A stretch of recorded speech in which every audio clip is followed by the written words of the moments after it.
once upon a timeless time in the ever-present, eternal now,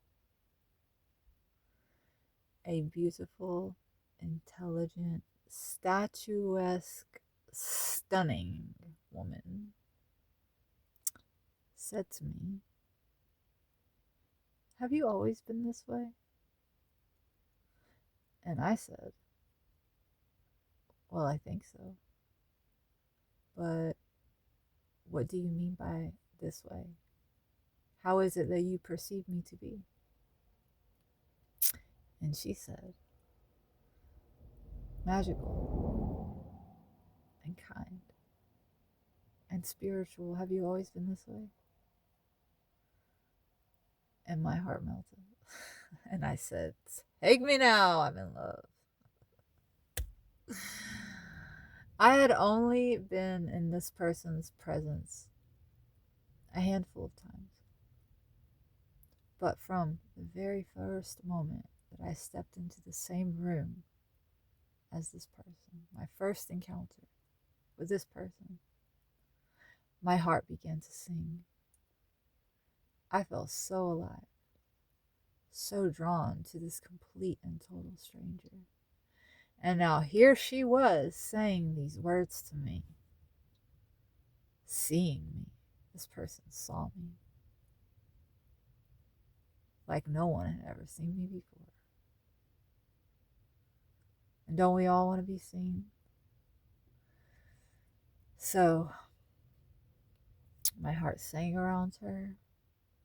I felt alive around her. I felt drawn to her. She saw me.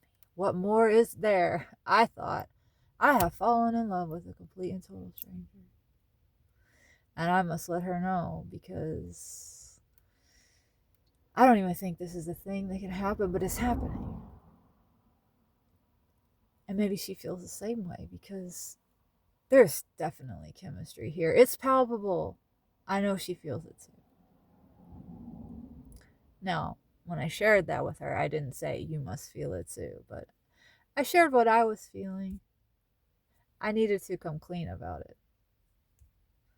I felt I must, and I wanted to take a chance. At the risk of being a fool. And it turns out I am a fool. That was confirmed. She did not feel the same. But she was very kind. She was gracious. And thank goodness I was able to laugh at myself. I realized in that moment that I have grown a lot, because there was a time in my life where my ego would not have been able to handle that at all. And I would have ran far away from that person. And I didn't do that. I maintained the connection and the relationship. And I learned that the mind, I experienced that indeed the mind does play tricks on us, and something can seem so real.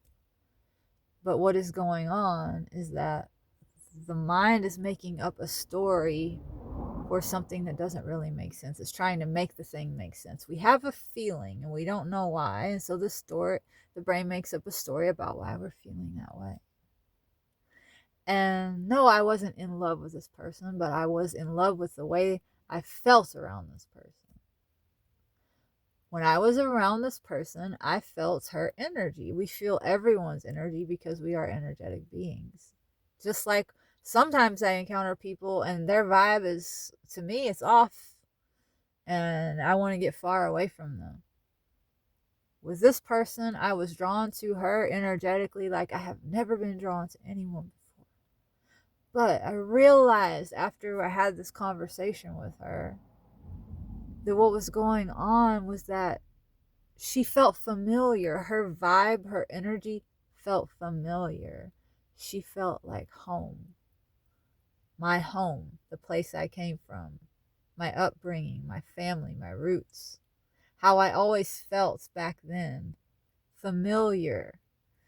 But actually, what I was always feeling in my childhood around my family was anxiety. And I do believe now having, put all the pieces together, that what I was picking up on from this person energetically was a high level of anxiety. And that is a feeling, anxiety, that I'm very familiar with. I know it very well. I don't struggle with it anymore, but for most of my life I did. So that's why this person felt like home to me. But all I felt was attraction. And so I made up a story as to why I was attracted, why I felt this way. Because I already had in my mind a picture, an idea of what my person would be. If I were to ever fall in love, it would be because that person would be kind and gentle and curious and loving and intelligent. So I projected, my brain, my mind projected all of those qualities onto this person to make it make sense. The attraction.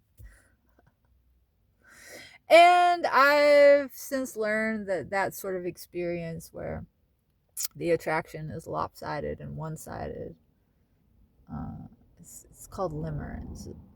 Especially when there's like an intensity to it that borders almost on obsession. And I was like perseverating on her a lot. Like now I understand it all.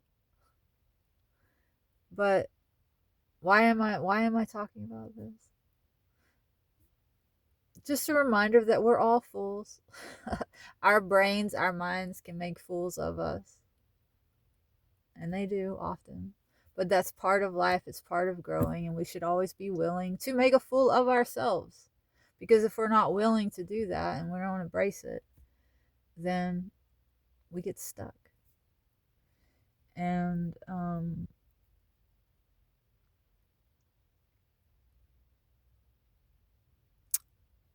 she's a very nice person. She's a lovely person.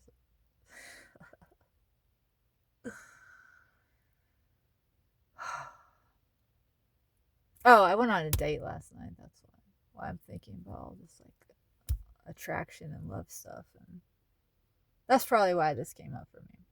Being willing to make a fool of yourself, in the realm of dating and romance, and let's give ourselves grace. Let's put ourselves out there. Let's not be afraid to stumble and fall. We'll never get anywhere unless we do.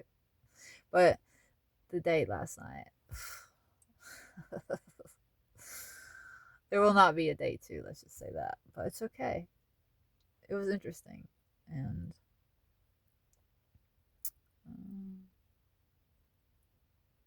we'll leave it at that.